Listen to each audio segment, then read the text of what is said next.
పాప బాబు. ఇప్పుడు మీరెలా చూస్తారు? నేను అది మోస్ట్ డెఫినెట్లీ అండి. ఫస్ట్ థింగ్ మనం ఎంత సంపాదించినా పిల్లలకి వాళ్ళ కాళ్ళ మీద వాళ్ళు నించునేది ఇండిపెండెంట్గా ఉండటం ఇంపార్టెంట్ అండి. కరెక్ట్. వాళ్ళకి పెళ్ళిళ్ళు చేయటం వాళ్ళ ఆ బాధ్యత అయిపోతుంది అనేది కాదు.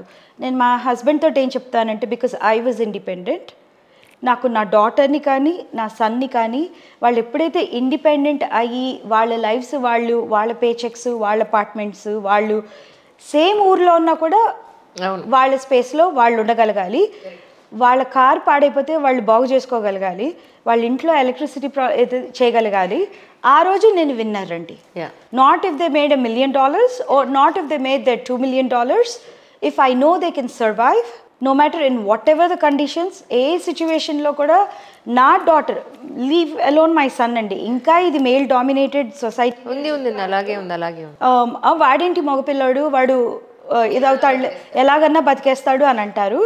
నేనేంటంటే నా కూతురేంటి, డాటరు ఎలాగన్నా బతికేస్తుంది నా డాటరు. ఎడ్యుకేషన్ ఇచ్చేస్తే చాలండి, ఇంకేం అక్కర్లేదు. Even though it's not as safe as it used to be during my time, I feel like they have to be made ఆడపిల్లలు సర్వైవర్స్ అవ్వాలండి.